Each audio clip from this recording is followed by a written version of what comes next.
पूजा जी गंगानगर राजस्थान से। महाराज जी आपके चरणों में कोटि कोटि प्रणाम।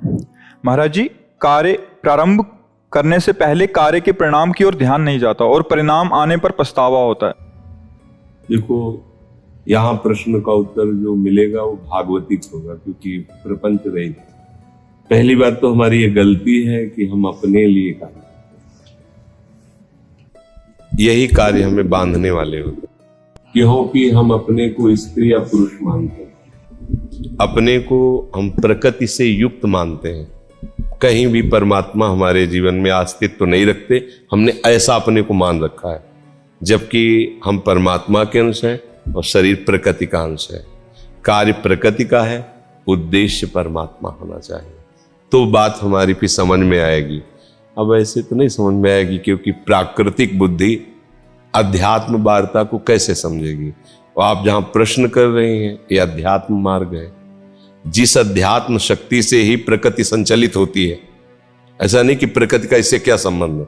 अध्यात्म से ही तो प्रकृति है, प्रकृति से अध्यात्म नहीं है, अध्यात्म से प्रकृति है।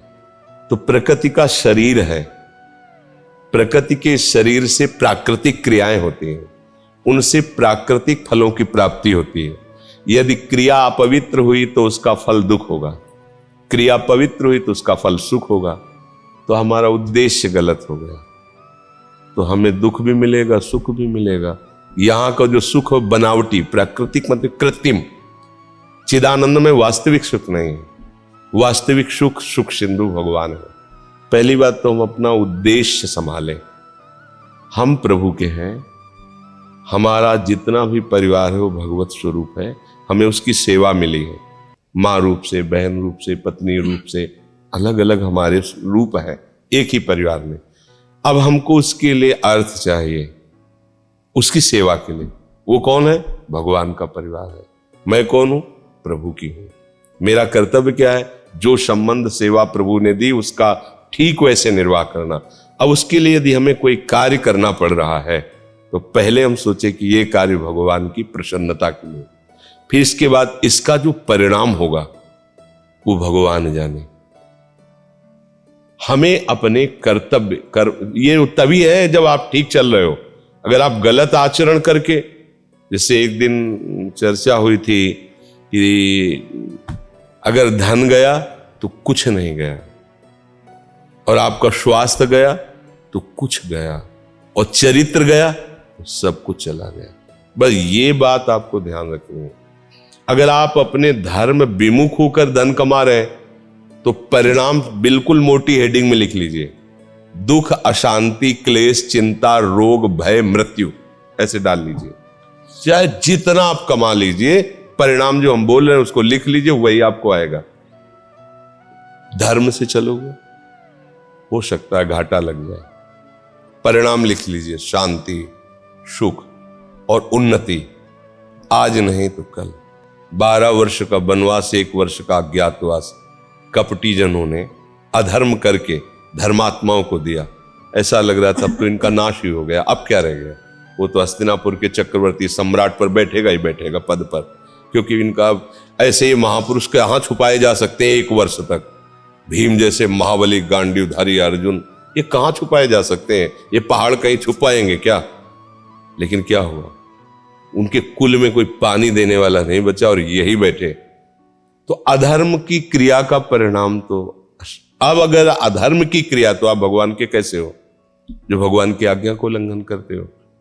भाई, भगवान जो शास्त्रों में संतों ने जो बोला भगवान वाणी है, अधर्म के आचरण से कभी सुख शांति मिल ही नहीं सकती, न तुम्हें न दूसरों को। तो अधर्म का तो कार्य करना ही नहीं है पहली बात। अब जो कार्य कर रहे हैं वो धर्मयुक्त है, उसका परिणाम बिल्कुल सोचो मत, मंगल ही होगा। बस वो आज्ञा के अनुसार करो।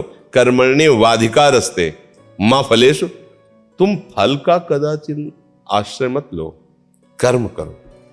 वो पूर्ण हो या अपूर्ण हो, तुम्हें फल मिलेगा, क्योंकि सतमार्ग है ये।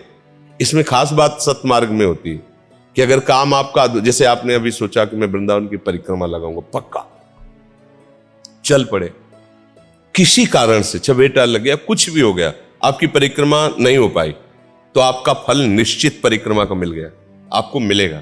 क्योंकि आपने लक्ष्य बनाया और विघ्न पड़ गया आपने, तो सतमार्ग है वो उस विघ्न को नहीं देखता, वो उसको परिणाम देता है। आपने सोचा आज मैं 100 संतों की वृंदावन में भोग सेवा प्रदान करूंगा, तो किसी ने जेब ही काट ली। कुछ संयोग ऐसा बन गया, अचानक फोन आया कि बहुत बीमार है और इतने रुपए की जरूरत है। अब आपको कि संत सेवा किधर भी हो जाएगा, वो संत सेवा का 100 का फल उसका निश्चित। ये सतमार्ग है, इसमें इसीलिए घाटा नहीं है इस सतमार्ग में, क्योंकि इसमें सत्य है ना। सत्य आपने सोचा, अब नहीं हो पा रहा, पर सोचने का फल मिल जाएगा आपको। वैसे भी कल कर एक पुनीत प्रतापा, मानस पुण्य होई और नहीं पापा। तो अब यहां तो उत्तर आध्यात्मिक हो गया, यदि समझ पाए तो आप सबको समझ में आ रहा है। हाँ, अगर भगवान को अपना मानकर और अच्छा कार्य करोगी तो उसका परिणाम भले सामने से ना दिखाई दे, पर वो आपको मिलेगा। वो बहुत सुखद होगा और बहुत आनंदप्रद होगा, क्योंकि भगवान आपके साथ है। जिसके साथ भगवान है उसकी विजय निश्चित है। संजय जी से धृतराष्ट्र जी ने कहा, आपका क्या अनुभव है?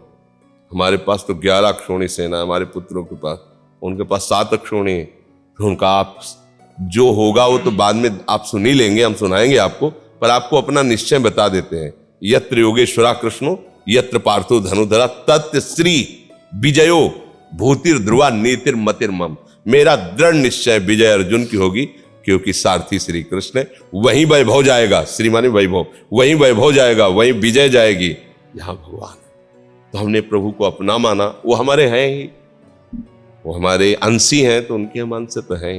ये प्रकृति किसी की रची हुई थोड़ी, उन्हीं की रची हुई है। सारी सारी जिम्मेवारियां अलग अलग भगवान ने बांट दी। तुम एक पिता हो, एक भाई हो, किसी के मित्र हो, किसी के अपने हो, तो उसका अधिकार निभाओ। ये भगवान ने आपको सेवा दी, लेकिन स्वामी बन के नहीं, सेवक बन के। भगवान के तुम हो, प्रभु के हो, प्रियालाल के। अभी आनंद आएगा। दुख पड़ेगा ना, उसमें भी आपको कृपा महसूस होगी, उसमें प्रभु का सानिध्य लगेगा कि मेरे हरि मेरे साथ है। फिर क्या दुख? अब संसार में कोई ऐसा तो नहीं तुम्हें सुखी कर सके, आज तक नहीं कर पाया और न कभी कर पाएगा।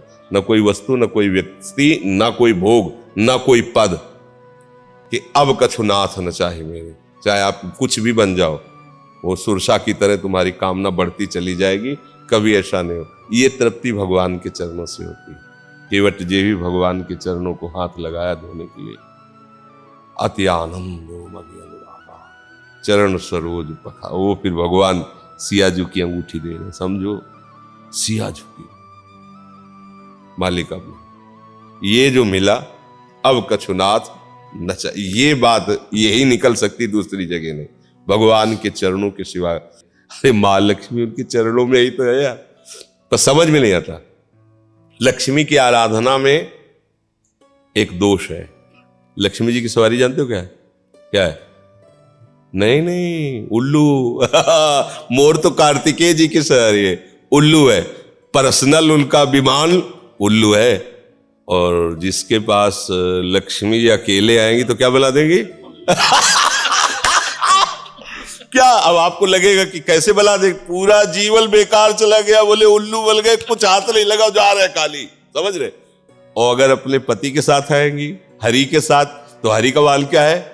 गरुण, जिनके वेदों का जो शाम वेद उसकी ध्वनि निकलती रहती है, और महाज्ञानी परम भक्त गरुण जी। फिर लक्ष्मी जी गरुण जी के ऊपर बैठ के आएंगी, क्योंकि हरि है ना साथ।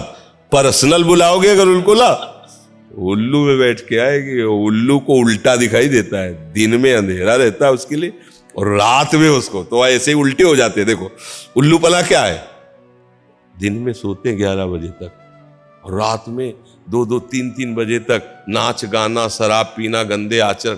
उल्लू तो बन रहे हैं, माया उल्लू बना रही, उनके पूरे जीवन को खत्म कर रहे। वो समझ रहे हैं बड़ी मौज से। नहीं नहीं भैया, तुम क्या कर रहे हो, देखो इसका जब हिसाब आएगा ना तब देख लेना। अभी तो लगता है बड़ी मजा है, बड़ी मौज मस्ती है यार, जीवन आनंद से कट रहा है, लेकिन पुण्य नष्ट हो रहे हैं। जिस दिन पुण्य नष्ट हुए और जब हिसाब शुरू होगा तुम्हारा गंदे आचरणों वाला, तब फिर तुम ही देखने लायक नहीं रह जाओगे, पक्का समझो। ये शाश्वत चिदानंदमय शरीर नहीं है, कहीं किडनी फेल, कहीं कैंसर, कहीं जब आएगा ना हिसाब, तो कोई तुम्हें पूछेगा नहीं। जो तुमसे हाथ मिला के हंस रहे थे, चलो यार, ये विकार, ये माया तुम्हें उल्लू बना रही। नाचना ही है तो आओ प्रभु के सामने नाचो, जिससे तुम्हारा नाचना बंद हो जाए माया से। नाम कीर्तन करो, चरणामृत पियो, सात्विक भोग लगा के पाओ। यहाँ लाखों का मेला जुड़ा और हंसा जब जब उड़ा तो अकेला, कोई साथी नहीं यार, ये बात समझ लो जी।